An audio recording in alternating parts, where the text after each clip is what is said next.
Just a quick update to where we're at the moment. So this is the front section that's going to fit behind the seats. It's about 12.50 long, so from up there to down here. I think I went 5.20 wide, so across the finger from here to here. The reason it's 5.20 wide, well, it's 5.20 for the middle sections, plus these are about, I think the way I've got those at the moment, they're about 30, so we're probably closer to around the, so what's that, 5.50, 5.80. The fridge that's going to sit on top of that is actually 5.20 deep, a little bit of allowance. It's going to sit fairly hard up against the back of the front seat, the passenger seat. It's going to sit on this end here. So obviously I wanted to give myself a little bit of extra space. I'm going to need to mount it down, so I'm going to need to pop some screws and stuff. They'll be at either end though.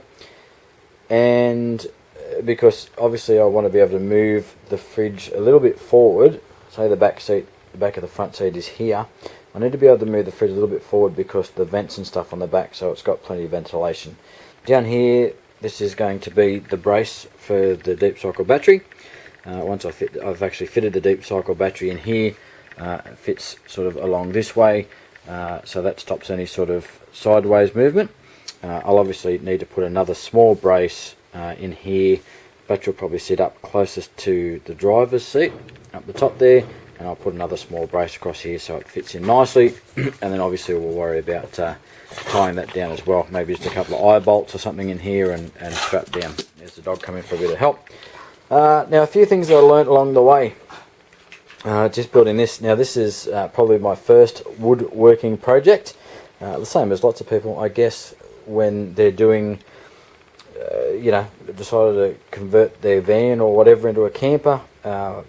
So with this, originally I did have this, was going to be about 440 odd high. Alright, so from the bottom up to the top. When I was initially starting it, I had a lot of difficulty. Like I'd made the top piece, the bottom piece, and then had cut all the uprights on the bandsaw. The table saw. Now, that was a new purchase, 130 bucks off Gumtree, so thought I'd grab that, make things a little bit easier. Knocked up a sled for it, as per all the videos on YouTube. Now this actually come with a saw as well, Makita saw under there as well, an older one, but it works. Big 235 blade on it, so that works really well for me, and I'm learning to use that pretty well. Made sure I went and watched a whole bunch of videos on safety and all that sort of stuff, so I didn't take any fingers off.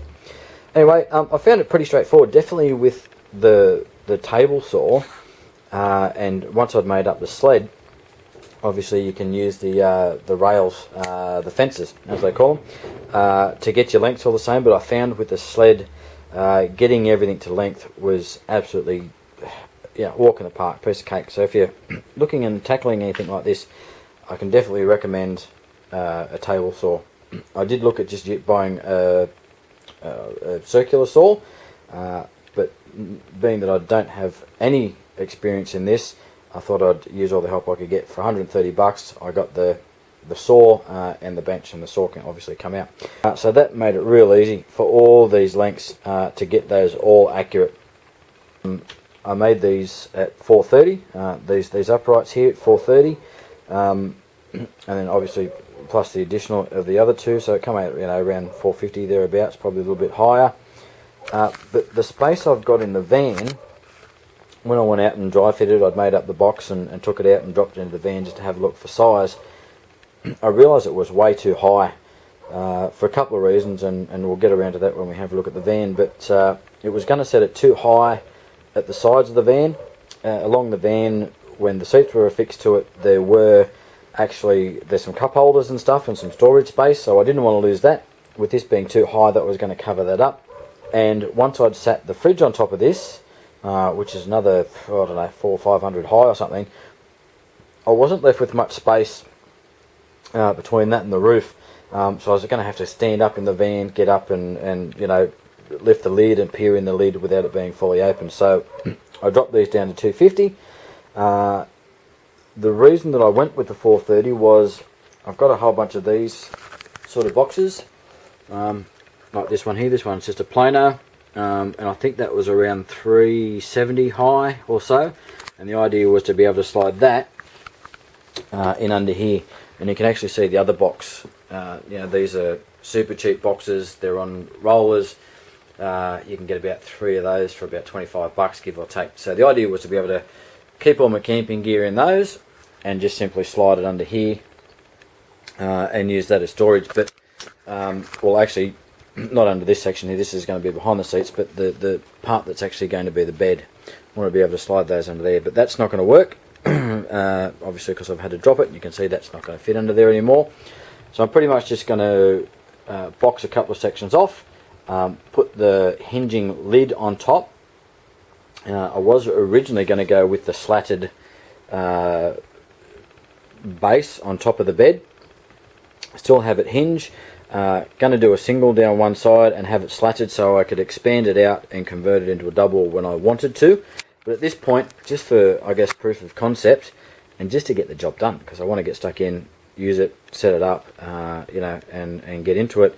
I've decided I'm just going to put probably just a ply top on everything. This one will obviously have ply because it's going to have the weight of the fridge on it, and obviously a little bit of extra rigidity for the sake of the battery box and all that sort of stuff, and the radios and everything else I'm going to put in here. Ply is going to be great, so I'll match that for the bed section. It's going to be easy to hinge, all that sort of stuff, and then I'll get around to making the other top, which I might make interchangeable. So if I've ever got somebody else coming along, I can throw on the slatted top, convert it to a double, and away we go. Alternatively, I might just make another box. They can come in and out. All of this is going to be, this front section is going to be affixed. Dog, get out of it, piss off. All of this section is going to be affixed and stay in there. The fridge is going to be mounted as a permanent fixture. The battery, the charger, the radios are obviously going to be a permanent fixture into the car. Going to move the bodies into here, away from sort of under the driver's seat and stuff like that. And then this section here is basically going to be a slide out drawer. The other thing that I've got part of the build are these big 120 watt solar panels. Picked those up for a bargain. I think I paid about 60 bucks each for those, and I've got 3. Only one of those is probably going to go on top of the van. I might make the other one set it up for portable and put an input on the outside of the van so I can actually put it on a lead and throw it out in the sun if the one on the van isn't actually getting sunlight and it isn't working. So but again, just getting back to things I learnt along the way, it probably would have benefited me to take it out and set it up in the van, maybe tacked it with some nails. I don't have a nail gun, so tacking it by hand while you're trying to balance everything and get it all sit right is probably a bit more challenging, but I probably should have tacked it, took it out, fit it in the van, had a look, and then made a decision. But because I'd already... Dog's pinching off with some timber. Because I'd already screwed it all, when I decided it was too high, I had to go out and pull it all apart and then recut all these on the saw. But that was fine. Yeah, it's all part of the learning process. I'll know better when I do it next time.